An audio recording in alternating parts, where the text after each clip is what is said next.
Good morning, everyone. Good afternoon. Welcome to this session on research talent.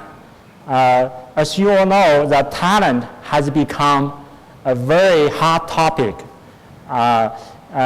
With the regional economy development, now government, for example, in China, is putting a lot of money, massive amount of money in universities.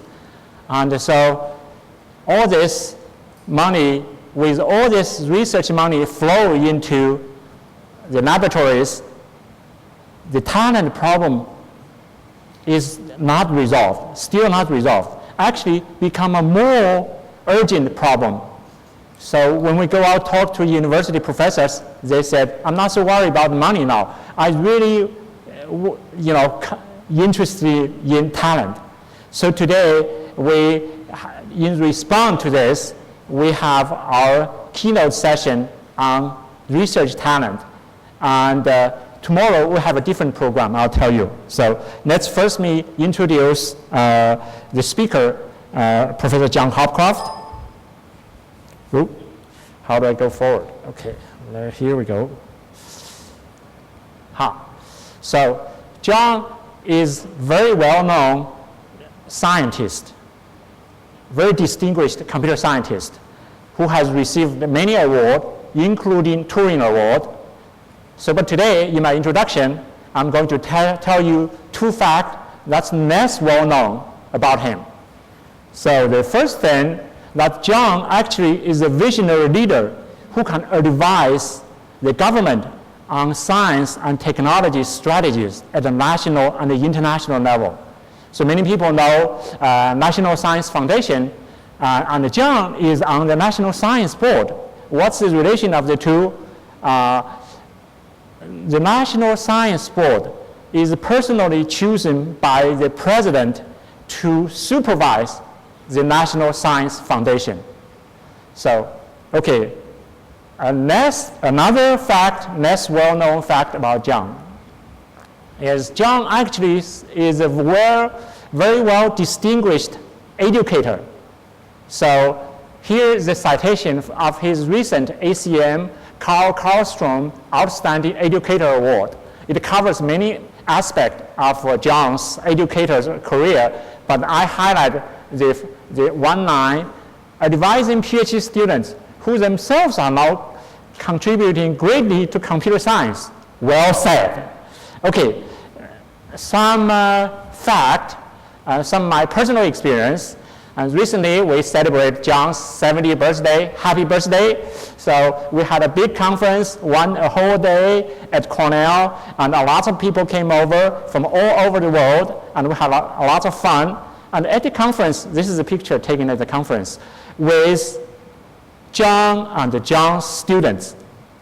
John's students means that either his students or students that his official students advised did PhD work under John, and also other students who may not be his official students, but they did his PhD study. Their PhD thesis is essentially advised by him. So he is the actual advisor. So among them, there are many distinguished scientists contributed greatly to computer science. I'll just point out a few. So A-hole, so everybody know A-hole, now you know what he looks like. So Robert Tarjan, who is himself a Turing Award recipient. So John not only can receive Turing Award recipient, but he also can advise his students to become a Turing Award recipient, so which further distinguish him among the Turing Award winners. So, and then here's Galileo, who is in a leadership position. He is the president of University of Tel Aviv, one of the top universities of the world. Okay, so I won't go through all of them. So after today's keynote, so if you want to interact more with John, have more Q&A time with John, and he will be participating in our tomorrow's breakout session. It's basically a session fully developed to talent growth. Okay, let's welcome John.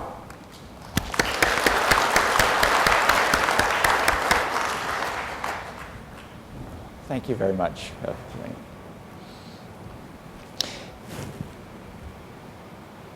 It's a great pleasure for me to be here today and to talk to you about the issue of growing talent. And I've visited many countries, and I've looked at their educational systems, countries like Vietnam, Chile, India, and so forth. And one of the things that I recognized is that the United States made certain fundamental decisions different than the way these countries made them. And I think it is these differences that have led some of the U.S. universities to become so well known in science.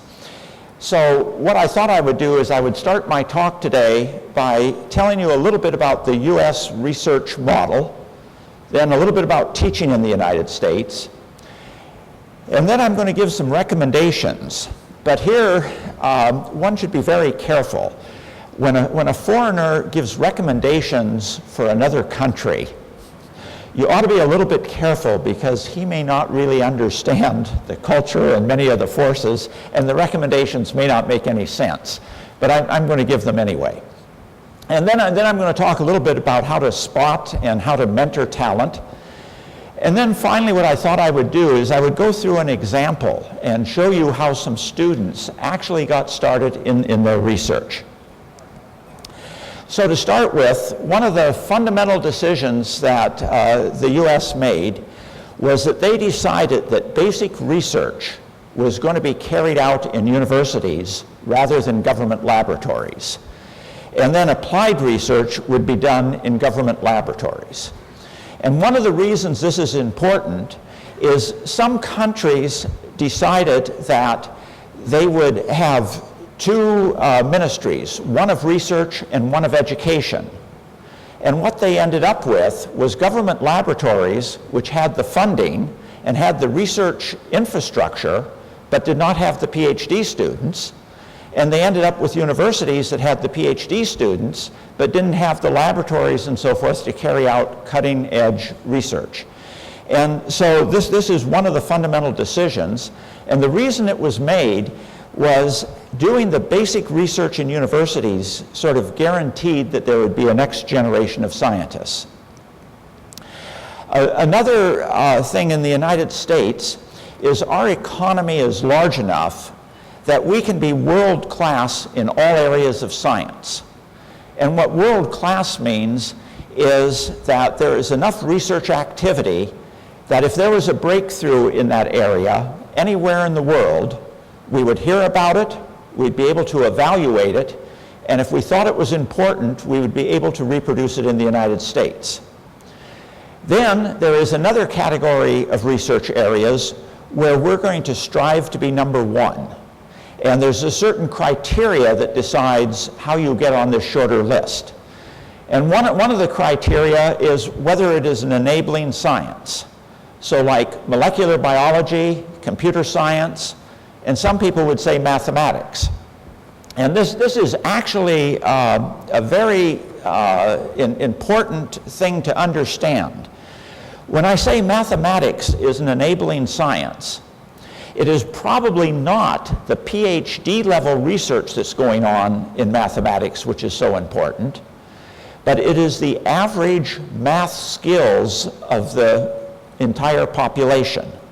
And that's why if you adopt a policy like this, in mathematics you might focus on elementary and secondary education. Another reason to try to be number one in an area is it captures the imagination of society. If you ask, why did the United States put a man on the moon? It was not because of the science that was going to be obtained by that, but it was because it would raise the national spirit. Given the money that it took, we could have gotten much higher quality science if we had put it in other areas. And then another reason is if it's coupled to a national objective. If you're concerned about global warming, then you may want to try to be number one in an area like this. Now, another thing about the U.S. system is the diversity. We have 50 states, and each one has their own educational system, and they're independent. In addition, we have many private universities, such as Cornell, Stanford, Princeton, and so forth. And what this means is two things. First of all, there's competition between these institutions. And what this will do is this will determine the salaries of faculty and things of that type. If we don't, at Cornell, if we don't give good salary offers to prospective faculty, they're going to go elsewhere. And secondly, it allows institutions to experiment. Each institution tries different ways to improve the educational system. Some of these experiments work, some don't. But we can see this wide range of experiments, and we can adopt at our own institution those that work. One of the other things that I notice is in many Asian countries, when I look at the bio of a faculty member, I notice that he or she did their undergraduate work, their graduate work, their postdoc, and then became a faculty member all at the same institution. In the United States, that would never happen. Most universities encourage their undergraduates to go to a different institution to get their PhD. So at Cornell, if one of our undergraduates applies to our PhD program, we'll consider them just as we would any other student, but we would also talk to them and we would tell them, look, this is probably a mistake for you to come here, because you already know the faculty at Cornell, you already know Cornell's view of computer science, and if you go to another institution, you'll meet a wider range of faculty. They will have a different view of computer science and a different view of what is important. And if you go and get your PhD at a second institution, you do your postdoc at a third institution, and then get a faculty position at a fourth institution, you will have seen 4 different views of computer science. You will have seen 4 different sets of faculty, and you can extract from this what you think is the right view. And I think this mobility is something which is extremely important. Another thing that it does is when a student goes from one institution to another, he or she carries some of the ideas from that institution to another institution. And so that's how information gets transferred around in the United States. I thought I would talk a little bit about how we review a faculty member for promotion. And what we do is we search the world to find who are the leading scientists in his or her area of research, and then we write them and we ask, is this faculty member that we're considering for promotion, what has he or she done, why is it important, and how has it impacted the work of others?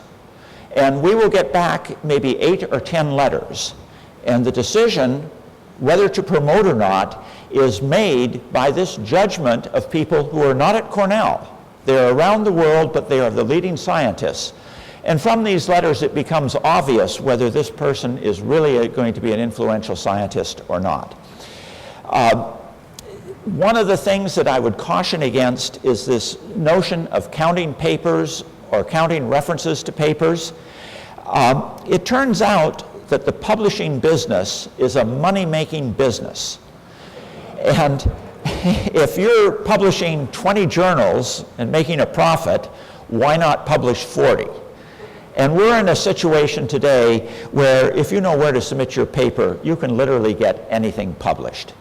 And the number of publications is simply not a good criterion for whether or not you should promote somebody. I really think that the second bullet here, which says, what have they done, why is it important, and how has it impacted the work of others? If top researchers in the world say, when I teach a particular course, I have to teach the material that this researcher has done, you know that they have done something that is important.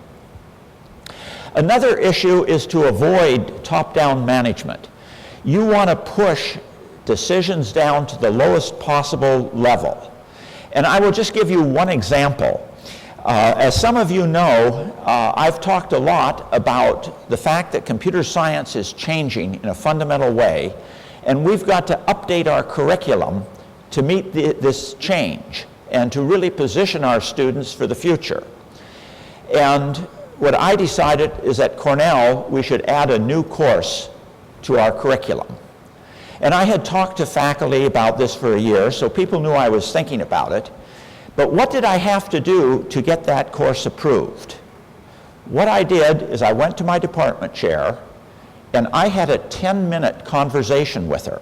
I didn't give her anything in writing. We just talked for 10 minutes and she said, fine, go ahead and we'll teach it this next year. In fact, most of that 10 minutes was concerned. She just wanted to make sure that since we were adding a course, she had enough faculty to teach every existing course. But this never went up to a dean or a provost or a university president or up to the upper administration. It was simply a discussion that was that short. And if you're at an institution that can make decisions at that level, you're going to be far more competitive than an institution that would have taken a couple of months to get that course approved. Research, the way it's carried out, if I want to carry out some research, I write a research proposal which I submit to our government to get research funding. The government doesn't ask me to submit a proposal to do research in a given area. What I do is I tell the government that they ought to fund research in a particular area. And what the government agency does is it takes my proposal and sends it out to 2 or 3 researchers in the area and asks those researchers, is this really worthwhile research? And if those researchers say yes, I will get the funding. If they say no, this is kind of a marginal proposal, well, then I'm in trouble. So faculty members really make their own decisions as to what direction they're going to go. Some faculty make good decisions, some make poor decisions. Those that make good decisions will get promoted and move on in their careers. Those that make bad decisions, well, that's their problem. Quality of PhD students. It turns out that the quality of PhD students is probably the most important factor in the quality of an institution. When a prospective faculty member is trying to decide what institution they should accept a job at, the number one criterion is how good are the PhD students that he or she is going to be working with. And because of that, we search the worldwide for the best PhD students. We look in China, we look in India, we look around the world, and in fact about 1/3 of our PhD students come from India, another 1/3 come from from China or Asia, another 1/3 come from India and Europe, and only 1/3 of them come from the United States. And in order to attract the best students, we pay their full tuition and fees, but not only that, we give them a stipend, a yearly stipend of about $25,000 US. Now, that's probably more than some faculty are paid in some countries. But the reason we have to give such a stipend is because of the competition for good graduate students. If we don't give them an offer like this, they will accept an offer like this at a competing institution. And one of the things about the quality of PhD students is a junior faculty member who is starting to develop his or her career. One of the most important things as to how successful that person is going to be is the quality of PhD students that he or she gets to work with. So our assistant professors in year 1, when they first come, are able to attract PhD students and they work with them directly. Whereas in some countries, it's not until you get farther in your career that you're allowed to supervise directly PhD students. Another issue that's very important is that there be multiple avenues for getting research funding. If I send my proposal to the National Science Foundation and the foundation doesn't like it, but I think it's good, then I can ship it again to maybe the Air Force Office of Scientific Research and see if they think it's good. Another fact is the budget. I have to submit a budget when I submit the proposal to show how I'm going to spend the money, but I'm not required to spend the money in that way. I can, if I want to change money, if I put in a line saying I'm going to spend $25,000 on equipment, but then decide I don't need the equipment and want to spend it on travel or to bring in a visitor, I don't have to ask anybody. I have that authority as the PI on a research proposal to spend the budget in any way I want, with just one exception. The one thing I cannot do is I cannot increase the amount of money in the proposal that goes to my salary. That they do not allow. That you would have to ask permission from the agency. I thought I would talk a little bit about how we admit PhD students. And I'll tell you how we do it at Cornell, but I think it's the same at all top research institutions in the United States. First of all, the students are admitted by the field, not by an individual faculty member. We put together an admissions committee, and that admissions committee does the admissions for the entire field. Secondly, students are funded for as long as they're in good standing, independent of who they select to be their research supervisor. So when the student arrives at Cornell, what we do is we have one person advise everybody the first semester so that we can get them into courses and things of that type. But we tell the student during that first semester, get to know a number of faculty, find out who you're comfortable working with, who is working in an area that you are, and then select your advisor. And remember that their support is independent of who they select as an advisor. And I think that is very important aspect. I thought I would put some miscellaneous things up here because I didn't know quite where to put them. One of the things is that English is really the language of science and international business. And if your students are going to be successful at science, they're going to go to international conferences where most of the papers will be in English. Also, if they want to get a broad exposure for their work, they're going to have to write their papers in English and they're going to have to give presentations in English. So it's important that you try to develop an English writing and reading skill in your students. One of the things that surprised me is when I was in Vietnam, I discovered that the country had said that at their top 4 universities, all education in science and engineering was going to be in English. And I sort of found it unbelievable that a country could say they were going to teach in a language other than their national language. But they recognized that this was important for the success of their students. There's an item up here that says size of departments 35. And why would you think of a department of that size? Well, one of the items that determines qualities in universities is departments.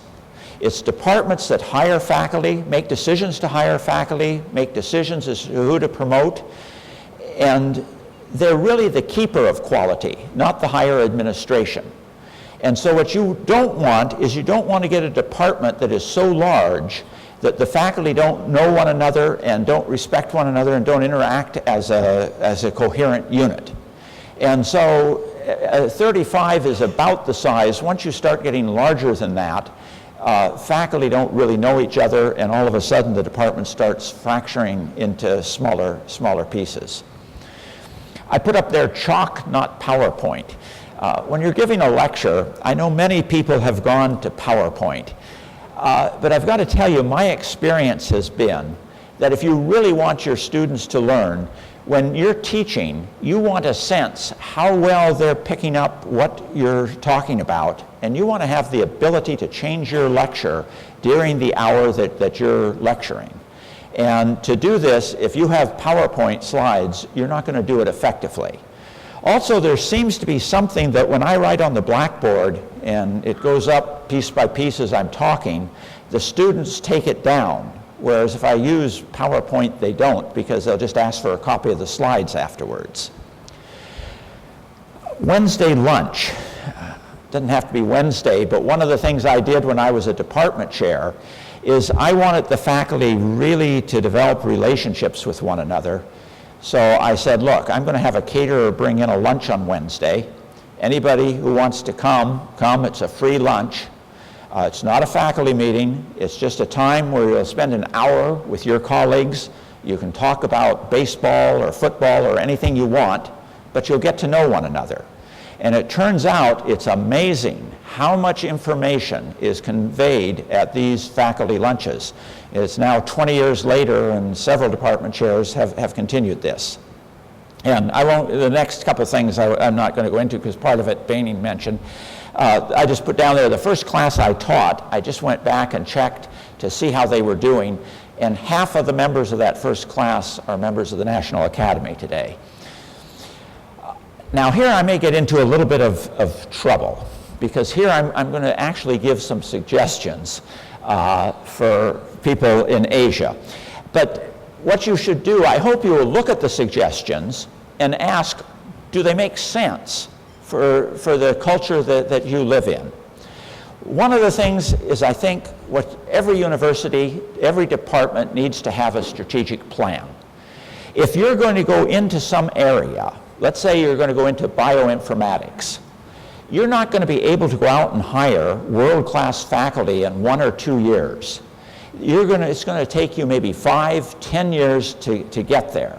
And so you've got to know how are you going to plan and how you're going to have the kind of consistency it takes to really get the quality that I'm sure that you want.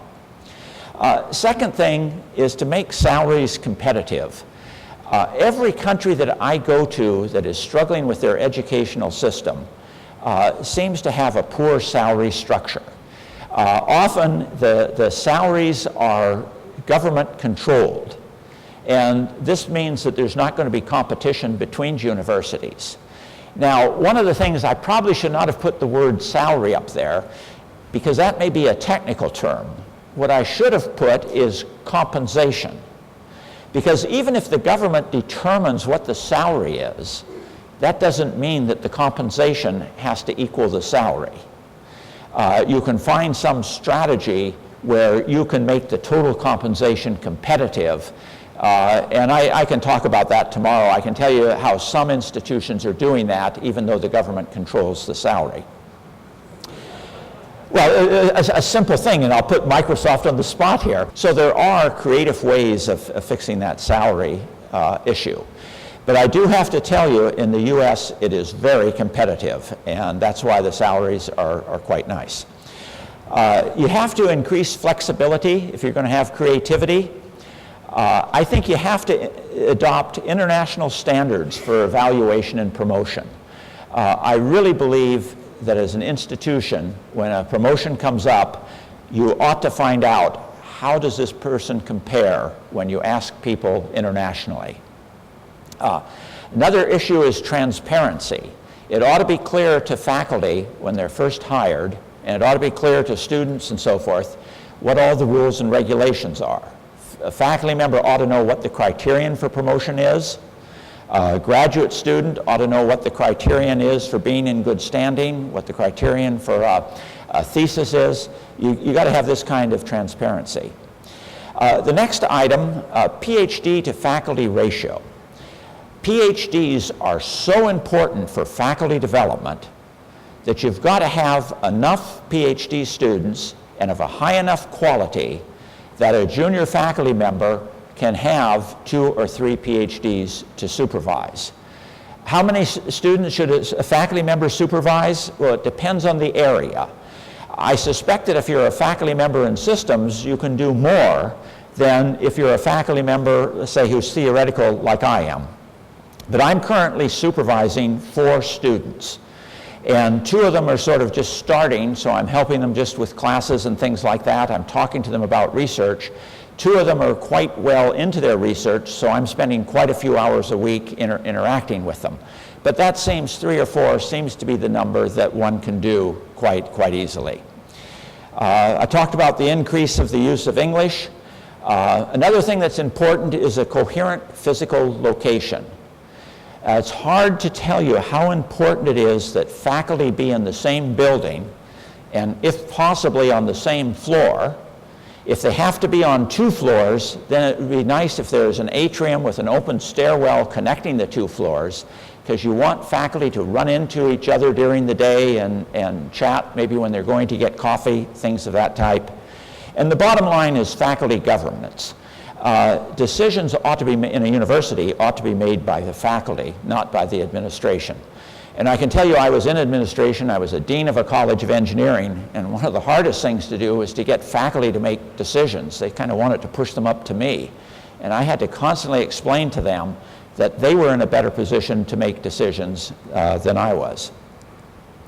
I thought I would just put a clever slide in here. This is just to show you the value of a strategic plan.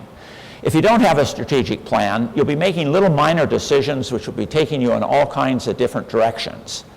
But what a strategic plan does is it puts a little force field on here which lines up those little decisions you make and make them all point in one direction. And believe me, it's little tiny decisions that when you make hundreds of them that really move the institution along. So getting on to another issue, how do you spot and how do you mentor talent? One of the things is you've got to get to know your students. So I teach a course, typically at a U.S. university. Teaching at the top universities, the teaching assignment is 1 course a semester. So at 9 o'clock, Monday, Wednesday, Friday, I teach. But in addition to those 3 hours that I'm lecturing to the students, I hold office hours 5 hours a week.